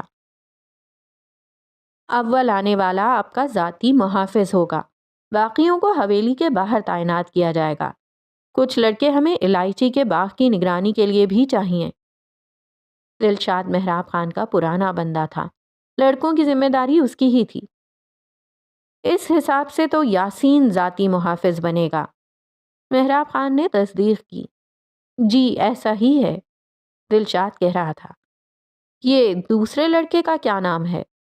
محراب خان نے اس لڑکے کو دیکھا جس کو وہ جتنا نظر انداز کرتا تھا، وہ اتنا ہی اچھا کام کر کے محراب خان کی خوشنودی حاصل کرنے کی کوشش کرنے لگتا۔ بشار نام ہے، الائچی کے باغ کی نگرانی کے لیے یہی اچھا ہے، ذہین ہے، دلشاد نے بتایا۔ یہ مجھے اپنے ذاتی گارڈ کے طور پر چاہیے، یاسین کے ساتھ اس کو بھی میرے ذمے رکھو، محراب نے فیصلہ کن انداز میں کہا۔ دلشاد کو سمجھ نہیں آئی، ذاتی گارڈ کے لیے ایک ہی بندہ بہت تھا، پھر یہ فیصلہ کیوں؟ اسے معلوم نہیں تھا کہ محراب خان کو بشار کی بے لوث غلامی دیکھ کر سکون ملتا تھا۔ بشار کو وہ منصب مل گیا تھا جہاں وہ روز محراب خان کی نظر عنایت کے لیے ہاتھ پاؤں مارتا، اچھے کام پر انعام مل جاتا تھا، مگر اسے تو شفقت کی خواہش تھی، اور شفقت نہیں ملتی تھی، وہ روز دھتکارا جاتا تھا۔ محراب خان پہلی کے بعد اس پر دوسری نگاہ بھی نہیں ڈالتا تھا۔ پھر اگلے روز وہ پہلے سے بھی زیادہ کوشش کرتا۔ ساز بند ہو گئے تھے۔ در سمین نے کانوں سے ہاتھ ہٹا لیے تھے، لیکن ساری ماضی کی یادیں، ماں کی سنی باتیں اسے سب سمجھ آ گئی تھیں۔ بشار محراب خان کا جانثار تھا۔ میری اطلاعات کے مطابق وہ شہر سے نکل چکے ہیں، مگر اسی صوبے میں ہیں۔ حویس صورتحال بتانے آیا تھا۔ لائبہ اور نعیمہ بہت تحمل سے سن رہی تھیں۔ لیکن آپ تو کہہ رہے تھے وہ جلد مل جائے گی، دوسرا دن ہو گیا ہے، وہ نہ جانے کہاں چلی گئی ہے۔ نعیمہ جذباتی ہو گئی۔ لائبہ اویس کو نظریں گاڑے دیکھ رہی تھی۔ ہم نے وہ گاڑی ریکور کروا لی ہے جس میں اغوا ہوا تھا۔ اغوا کار بہت چالاک انسان ہے۔ اویس کو اب تک خود سمجھ نہیں آئی تھی کہ وہ بچ کر نکل کیسے گیا، لیکن وہ ڈیوٹی نبھاتا رہا اور تسلی دیتا رہا۔ اب آگے؟ لائبہ بے چین تھی۔ آگے اس سے زیادہ کوشش کر رہے ہیں، یہی کیس میری اول ترجیح ہے، اویس نے کہا اور ساتھ ہی اٹھ کھڑا ہوا۔ تاوان کی کال آنے کی امید نہیں ہے، پھر بھی کوئی فون آئے تو فوراً اطلاع کریں۔ اویس 15 منٹ کے لیے آیا تھا اور نکلنے لگا تھا۔ آنٹی میں بھی چلتی ہوں۔ لائبہ سارے دن سے ہاسٹل سے باہر تھی۔ اویس نے عادتاً گھڑی دیکھی۔ میں آپ کو چھوڑ دیتا ہوں، اویس نے نرم لہجے میں کہا۔ نہیں، میں لائبہ منع کرنے کے لیے لفظ ڈھونڈ رہی تھی۔ تھینک یو سر، اس کو چھوڑ دیں، مجھے تسلی رہے گی۔ نعیمہ نے بیٹے کی عمر کے لڑکے کو اس کی وردی کی وجہ سے سر کہہ کر پکارا۔ لائبہ نہ گواہ تھی نہ مدعی، اسے پولیس کی نگرانی کی ضرورت نہیں تھی، مگر اس سے احتجاج نہ ہوا۔ دونوں ساتھ کمرے سے نکل گئے۔ فرش پر سرسبز قالین بچھا ہوا تھا اور دیواروں پر دوشیزاؤں کی تصاویر تھیں۔ کوئی مٹکا پکڑے، کوئی گھوڑا دوڑاتی، کوئی ہوا میں تکتی۔ کبھی صرف ایک دن آپ کو بوڑھا کر دیتا ہے۔ لائبہ کے لیے یہ وہی دن تھا۔ وہ کمرے سے نکل کر چاروں سمت تکنے لگی، جیسے دنیا بدل گئی ہو۔ اس طرف، اویس نے اشارہ کر کے سمت واضح کی۔ شکریہ۔ لائبہ نے بیگ کے سٹریپ کو مضبوطی سے پکڑا اور چل دی۔ وہ بھی اس کے پیچھے چلنے لگا۔ اویس سوچ رہا تھا، کتنی احمق لڑکی ہے۔ اس کے سامنے کی لڑکی اغوا ہوئی تھی۔ اس لڑکی کو اپنے دفاع کی فکر کرنی چاہیے تھی، اور کہاں وہ اکیلے پھر رہی تھی۔ اس کے دل میں آیا کہ اس سے کہے، یوں بے وقت ہاسٹل سے نہ نکلا کرو، لیکن وہ اس کا کیا لگتا تھا جو ایسے کہے، اس لیے خاموش رہا۔ وہ لائبہ کو آگے چلنے کا موقع دے رہا تھا، مگر لائبہ رفتار سست کر کے اس کے قدم سے قدم ملا کر چل رہی تھی۔ اویس کو اس کی عادت نہیں تھی۔ اس نے رفتار تیز کی اور لائبہ سے آگے بڑھ گیا۔ لائبہ نے بھی رفتار تیز کر لی۔ دونوں قدم ملاتے ہوئے سیڑھیوں سے اترے تھے۔ اویس جھنجھلانے لگا۔ آپ آگے چلیں، میں آ رہا ہوں، آخر اس نے کہہ دیا۔ مجھے معلوم نہیں ہے کہاں جانا ہے۔ لائبہ نے رک کر اس کی طرف دیکھا۔ پھر میں آگے چلتا ہوں، آپ پیچھے آ جائیں، اس نے تجویز دی، جو لائبہ کو قبول نہیں تھی۔ ایسا لگے گا میں آپ کا پیچھا کر رہی ہوں، پھر پیچھے چلنے سے تحفظ کا احساس نہیں ہوتا، اس نے سادگی سے کہا۔ بڑبوڑی تو وہ پہلے ہی تھی۔ تہذیب کے چند فلٹر جو بیچ میں حائل تھے، وہ در زمین کی پریشانی میں چھٹ گئے تھے۔ پہیلیاں بجھائے بغیر سیدھی بات کرنے والی کی بات اویس کو ایک دم سے دل پر لگی۔ اس نے لائبہ کو دیکھا تو اسے اپنی امی کا کہا یاد آیا۔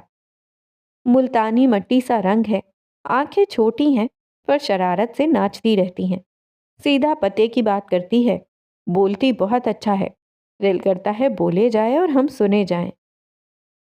وہ لوگ عرصہ ہوا شہر آ گئے تھے، پڑھ لکھ گئے تھے، مگر روایت ان کی یہی تھی۔ ماں کی جو پسند تھی اس نے خاموشی سے مان لینی تھی۔ اب تک اسے وقت نہیں ملا تھا اس بارے میں سوچنے کا۔ اب سوچ رہا تھا تو وہ سامنے تھی اور بہت تنقیدی نظروں سے دیکھ رہی تھی۔ لگتا ہے آپ کو میرا ساتھ چلنا پسند نہیں۔ ٹھیک ہے، پھر میں آگے چلی جاتی ہوں، درے کو بتاؤں گی، کہہ رہی تھی۔ لڑکا دیکھو تو صحیح، شاید تمہارے حق میں۔ لائبہ اپنی لے میں کہتی آگے کو چلتے ہوئے بولنا شروع ہو گئی، پھر اپنے ہی خیال سے ٹھٹک گئی۔ وہ درے کو کیسے بتاتی؟ اویس پیچھے آ رہا تھا۔ لائبہ چونک کر رکی، تب تک وہ اس کے ساتھ آ چکا تھا۔ آپ اسے ڈھونڈ دیں گے نا؟ وہ مل جائے گی؟ لائبہ نے ڈبڈبائی آنکھوں سے اس کی طرف دیکھا۔ اویس نے لمحہ بھر بھی غفلت نہیں کی تھی، پھر بھی اسے شرمندگی ہوئی کہ اب تک لائبہ کی دوست کو ڈھونڈ کیوں نہیں پایا۔ اس نے کچھ کہے بنا لائبہ کو اشارے سے چلنے کو کہا۔ وہ امید نہیں، تعبیر دینا چاہتا تھا۔ وہ دونوں چلنے لگے۔ اب بھی وہ بغیر کسی محنت کے ایک ساتھ چل رہے تھے۔ ان کے قدم مل رہے تھے۔ وہ گراؤنڈ فلور کی مین لابی میں آ چکے تھے۔ اویس وردی میں تھا۔ پہلے سے چوکنا لوگ مزید الرٹ ہو گئے۔ اویس کو اس سب کی عادت تھی۔ لائبہ ایسی توجہ پہلی بار دیکھ رہی تھی۔ آپ سے سب ہمیشہ ایسے ہی ڈرتے ہیں؟ اس نے ارد گرد دیکھ کر پوچھا۔ سب نہیں ڈرتے، صرف وہی ڈرتے ہیں جن کے دل میں چور ہو۔ آپ بھی تو مجھ سے نہیں ڈری تھیں۔ اس نے پرانی تفتیش یاد کروائی۔ وہ تو آپ مجھے دیکھے دیکھے لگے تھے، پھر خطرے میں تو درے تھی، میں کیوں ڈرتی؟ اس نے نیچے دیکھ کر کہا۔ آپ نے بتایا نہیں آپ کو میری تصویر کیسی لگی؟ اویس کو اس کی اداسی اچھی نہیں لگ رہی تھی، اس لیے خلاف طبیعت ایسی بات کی تھی۔ لائبہ کے قدم ڈگمگائے۔ اس سوال کا جواب تو اس نے اپنی امی کو نہیں دیا تھا، اس کو کیسے دیتی؟ ہاسٹل کا ٹائم 8 بجے تک ہوتا ہے۔ اس نے بات پلٹنا چاہی اور رفتار سست کر لی۔ غالباً پیچھے رہنے میں ہی عافیت تھی، مگر اب اویس اس کے ساتھ چلنے پر مصر تھا، تاکہ آئندہ وہ زندگی میں کبھی یہ الزام نہ دہرا سکے کہ اویس ساتھ چلنے کا قائل نہیں۔ وہ سست ہوئی تو اویس بھی رک گیا۔ تصویر اچھی نہیں لگی تو یہ بھی بتا دیں، آئندہ کیسے کھنچواؤں تاکہ جواب آ جائے۔ اویس شوق بھی ہوتا تھا تو سوبر ہی لگتا تھا۔ وہ مڑ کر توجہ سے اس کی طرف دیکھ رہا تھا۔ لائبہ کو یاد آ گیا تھا کہ اس نے جواب نہیں دیا، لیکن اس کی اطلاعات کے مطابق دوسری طرف سے بھی کوئی جلد بازی کا مظاہرہ نہیں ہوا تھا۔ میں تصویر دیکھ کر فیصلہ نہیں کرتی۔ لائبہ کا دل مچلا تھا، مگر اس نے بہت تحمل سے کہا۔ پھر آپ فیصلہ کیسے کرتی ہیں؟ اویس نے دوبارہ پوچھا۔ وہ عمر کے اس حصے میں تھا جہاں سوری کہنے سے ہتک محسوس ہوتی تھی، ورنہ پچھلے رویے پر سوری کہہ کر دل ہلکا کر لیتا۔ اب وہ دل کا بوجھ ہلکی پھلکی باتیں کر کے ختم کرنا چاہ رہا تھا۔ میں یہ دیکھ کر فیصلہ کرتی ہوں کہ قدم مل رہے ہیں کہ نہیں۔ لائبہ نے سر اٹھا کر کہا۔ قدم ملانا تو اس نے ابھی اسی لڑکی سے ہی سیکھا تھا۔ گاڑی آ گئی۔ اویس کو یاد آیا وہ اب بھی ڈیوٹی پر ہے اور ذاتی باتیں اسے زیب نہیں دیتی۔ لائبہ جو کچھ موم ہو گئی تھی، اس نے سامنے سڑک پر دیکھا۔ وہاں گاڑی نہیں تھی، پولیس کا ڈالا تھا۔ یہ کیا ہے؟ وہ کرنٹ کھا کر پیچھے ہوئی۔ میرے لیول پر گاڑی نہیں ملتی، تفتیش کے لیے یہی ہوتی ہے۔ اویس نے کیبن پک اپ کی طرف دیکھا جس کے آگے ڈرائیور سمیت 2 لوگوں کے بیٹھنے کی جگہ تھی اور پیچھے وین کی طرح دیواروں سے 2 لمبی سیٹیں لگی تھیں جس میں مجرموں کو بٹھا کر لے جایا جاتا تھا۔ لائبہ کی ٹینشن نعیمہ سے مل کر 2 درجہ بہتر ہوئی تھی، تو اب اس پولیس کار کو دیکھ کر 4 درجہ بڑھ گئی۔ میں اس میں کیسے جا سکتی ہوں؟ میں رکشہ لے لیتی ہوں، لائبہ نے غیر آرام دہ ہوتے ہوئے کہا۔ اتنا تو آپ تب بھی نہیں ڈری تھیں جب میں نے تفتیش کی تھی۔ اویس کو ہنسی آئی۔ تب مجرم سمجھا جا رہا تھا، اب مجرم بنایا جا رہا ہے۔ میں اس میں نہیں بیٹھوں گی۔ لائبہ نے کمر پر ہاتھ رکھا اور تنک کر کہا۔ اس میں صرف مجرم نہیں بیٹھتے۔ ویسے بھی اس وقت آپ کو رکشہ نہیں ملے گا اور یہ محفوظ بھی نہیں ہے۔ آئے میں چھوڑ آؤں۔ اس نے بہت سمجھداری سے کہا۔ لائبہ بھی اتنی بہادر نہیں تھی کہ اکیلی بیٹھی رہے، اس لیے کڑوا گھونٹ پی کر پک اپ میں بیٹھنے لگی۔ آپ آگے نہیں بیٹھ سکتی، آگے صرف 2 لوگوں کی جگہ ہے، اویس نے بتایا۔ پھر پیچھے بیٹھوں جہاں آپ مجرموں کو بٹھاتے ہیں؟ لائبہ کو غصہ آ رہا تھا۔ ایسی بات نہیں، زیادہ نفری ہو تو ہم بھی وہیں بیٹھتے ہیں، یہ اکیلے جانے سے تو محفوظ ہے۔ وہ خلاف توقع اس کی بات کو اہمیت دے کر سن رہا تھا، مگر لائبہ کے لیے یہ کافی نہیں تھا۔ وہ مجبور تھی، اس لیے غصے سے پیر پٹکتی پچھلی طرف گئی۔ اویس نے سہارا دے کر اسے اوپر چڑھنے میں مدد دینا چاہی، مگر وہ نظر انداز کرتی خود ہی اندر گئی اور منہ پھیر کر بیٹھ گئی۔ ماں ہاسٹل میں رشتہ دیکھنے آ جاتی ہیں اور ثبوت سے تفتیش پر ملاقات ہوتی ہے، اور میرے گھر والوں کو یہی رشتہ ملا ہے۔ وہ بڑبڑا رہی تھی۔ اویس کو لفظ سمجھ میں نہیں آئے تھے، مگر اس کا غصہ سمجھنا مشکل نہیں تھا۔ وہ شرمندہ شرمندہ سامنے کی سیٹ پر آ کر بیٹھا۔ سب انسپکٹر عادل ڈرائیونگ سیٹ پر تھا۔ چلو، اویس نے بے دلی سے کہا، ان لڑکیوں کے نخرے۔ اس کی روم میٹ کو ایک بندہ اٹھا کر لے گیا ہے، اس کو شکر کرنا چاہیے کہ مفت کی سواری مل رہی ہے۔ عادل بولنے لگا، تم گاڑی چلاؤ، اویس نے سختی سے کہا۔ عادل نے گاڑی سٹارٹ کر دی۔ لائبہ شدید خفت کا شکار تھی۔ اسے نہ یہ سواری پسند آ رہی تھی نہ صورتحال۔ بہت جھنجھلا کر اس نے سفر پورا کیا تھا۔ جیسے ہی ہاسٹل آیا، اویس اتر کر اس کی طرف آیا۔ خدا حافظ، اس نے نرم لہجے میں کہا۔ لائبہ نے سر اٹھا کر دیکھا۔ اندھیرے میں اسے ہاسٹل میں موجود لڑکیاں نظر نہیں آ رہی تھیں، مگر ان لڑکیوں نے ضرور دیکھا ہوگا کہ وہ پولیس کے ڈالے میں آئی ہے۔ وہ بغیر کچھ کہے تیز تیز چلتی اندر چلی گئی۔ اویس کو برا نہیں لگنا چاہیے تھا، مگر لگ رہا تھا۔ زندگی کے عجیب کھچڑی بن گئی تھی۔ وہ دوبارہ سے گاڑی میں بیٹھنے لگا تو اندر جاتی لائبہ پلٹ کر آئی۔ شکریہ۔ آداب زندگی تھے جو اس نے نبھا لیے، ورنہ اس وقت اندر سے شکر گزاری کا کوئی جذبہ نہیں پھوٹ رہا تھا۔ وہ کہہ کر اندر چلی گئی۔ چلیں سر؟ عادل نے چھچورے انداز میں پوچھا۔ اویس نے اپنی ہلکی سی مسکراہٹ دبائی۔ ایک بات بتاؤ۔ وہ بالکل سنجیدہ ہوا۔ جی سر۔ عادل بھی الرٹ ہو گیا۔ تمہیں کیسے پتا کہ اغوا کار ایک آدمی تھا؟ اویس نے عادل سے پوچھا۔ جی، کیا مطلب سر؟ تم نے کہا نا اس کی روم میٹ کو ایک بندہ اٹھا کر لے گیا، تمہیں کیسے پتا؟ سب کو پتا ہے یہ تو۔ عادل نے پردہ ڈالنے کی کوشش کی۔ اب تک تو ہم سمجھے تھے کہ یہ 2 یا 3 لوگوں کا کام ہے، اس گھر سے بھی یہی معلوم ہوتا تھا، لیکن تم کہہ رہے ہو ایک بندہ اٹھا کر لے گیا۔ اویس نے اب اپنی باز جیسی تیز نظر عادل پر گاڑی۔ عادل کے چہرے پر ایک لمحے کے لیے سایہ آیا تھا اور اویس نے اسے لمحہ بھر میں پکڑ لیا تھا۔ اب اسے معلوم ہو گیا تھا کہ چھاپا پڑنے سے پہلے اغوا کار بھاگ کیسے گیا تھا۔ وہ صوبے سے باہر جانے کا سب سے غیر معروف راستہ تھا۔ اس پولیس ناکے کی مخالف سمت 6 فٹ دور ایک پیٹرول پمپ تھا۔ پیٹرول پمپ کے ساتھ بنے ریسٹ ایریا کی عمارت اتنی خستہ تھی کہ اس کے عمارت ہونے پر شک تھا۔ چھت نہ دارد، بس وہاں چولہا جل رہا تھا، نل میں پانی آ رہا تھا، اس لیے وہ ریسٹ ایریا تھا۔ ناکے سے ریسٹ ایریا کے درمیان ایک آدمی مسلسل ٹہل رہا تھا، وہ جو پوری رات نہیں سویا تھا۔ وہ تیز رفتاری کی تمام حدیں توڑتے ہوئے وہاں موجود تھا۔ جب اپنے ہی بازو منہ پر وار کرنے لگیں تو سب سے زیادہ چوٹ لگتی ہے۔ اس کے اپنے بندے عادل نے اغوا کار کا ساتھ دیا، یہ جان کر اسے نئے سرے سے غصہ آنے لگا تھا۔ سبھی جانتے تھے کہ تفتیش میرے پاس آنی تھی۔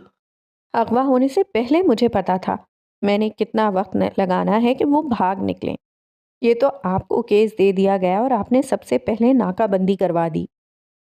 عادل نے قبول کیا تھا۔ اویس نے اس سے کیسے سچ بلوایا؟ یہ ایک راز تھا جو تھانے سے باہر نہیں جاتا۔ آپ کہاں ہے؟ اویس نے پوچھا۔ میں نہیں جانتا۔ عادل اغوا کار سے ڈائریکٹ رابطے میں نہیں تھا، ورنہ اس کا فون ٹریس کر لیا جاتا۔ اویس نے خود کو اغوا کار کی جگہ رکھ کر سوچا، وہ کسی معروف شاہراہ سے نہیں جائے گا، سب جگہ ناکہ بندی تھی۔ لیکن اویس وہاں تھا جہاں ایسا محسوس ہو رہا تھا کہ صوبہ نہیں، دنیا ہی ختم ہو رہی ہے۔ وہ لاہور میں تعینات تھا، اس کی اتھارٹی اپنے علاقے کے آگے ختم ہو جاتی تھی۔ وہ ASP ستار سے ضد کر کے وہاں آیا تھا۔ مقامی انسپکٹر اس کی بڑی سفارش کے باعث اس کی در اندازی برداشت کر رہا تھا، ورنہ اس کی اتھارٹی پہلے ہی ختم ہو چکی تھی۔ ایک بار وہ صوبے سے نکل جاتا تو اس کی کوئی سفارش بھی کام نہیں آنی تھی۔ یہ آخری پڑاؤ تھا۔ ڈیوٹی پر مقامی کارندے موجود تھے۔ اویس سادہ جیکٹ اور جینز میں تھا، اس لیے دیکھنے میں بھی پولیس افسر نہیں لگ رہا تھا، مگر اس کے چلنے کا انداز ہی اسے نمایاں کر رہا تھا۔ سورج چڑھتے ہی وہاں 2 وینیں آ کر رکیں۔ 15 سیٹر وین میں سے بآسانی 32 لوگ نکل رہے تھے۔ ایک دم سے اس چھوٹی سی جگہ میں رش ہو گیا۔ چادروں، برقعوں، نقاب والی عورتوں اور بچوں کی بھرمار ہو گئی۔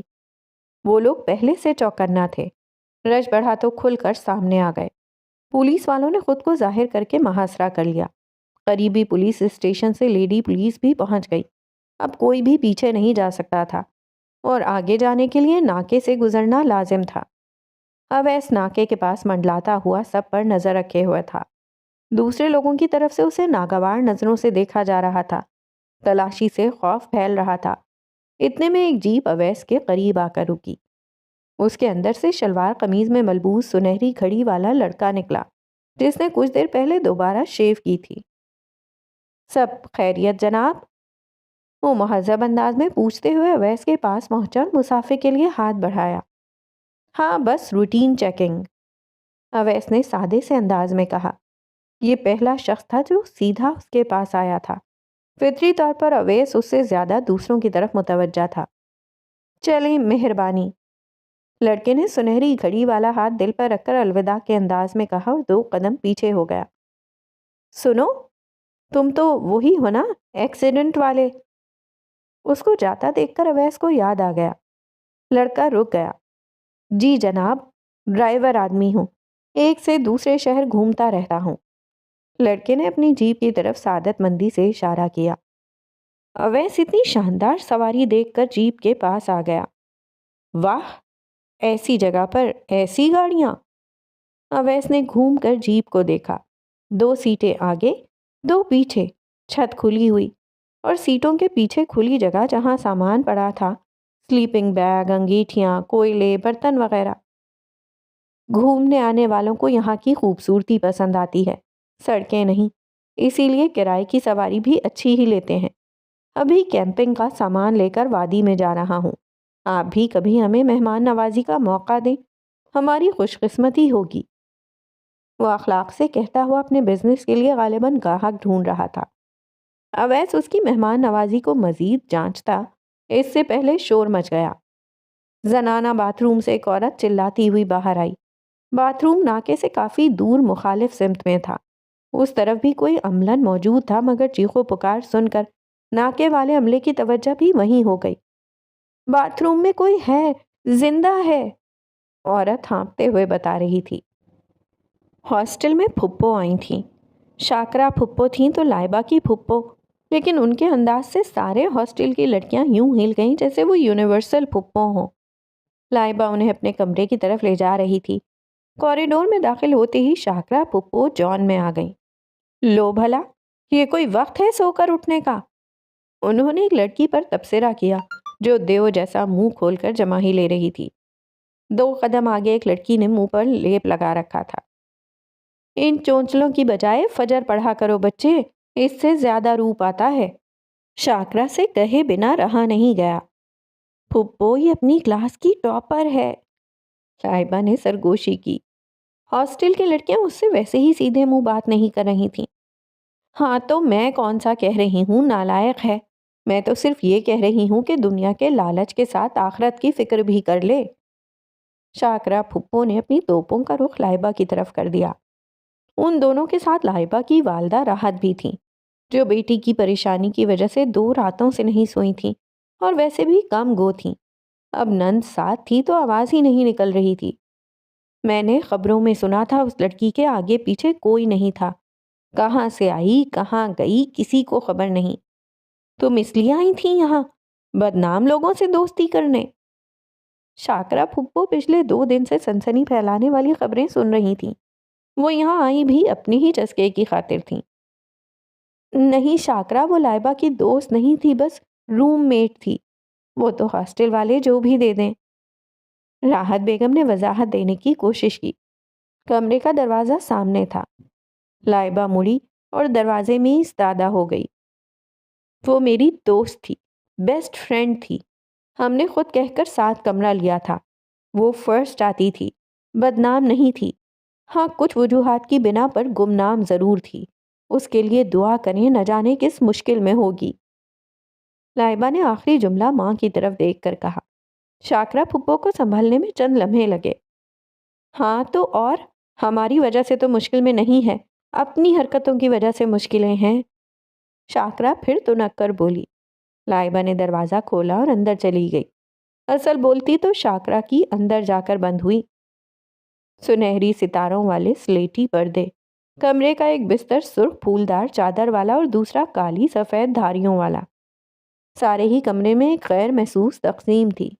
ایک طرف سب کچھ رنگین، حتیٰ کہ پانی کی بوتل بھی جامنی تھی، وہ لائبہ کا حصہ تھا۔ دوسرا حصہ گہرے رنگوں والا سمٹا ہوا، لیکن دونوں ہی جگہ زندگی تھی۔ وہاں تو ایسا کچھ نہیں تھا جیسی خونی تصویر خبروں میں کھینچی جا رہی تھی۔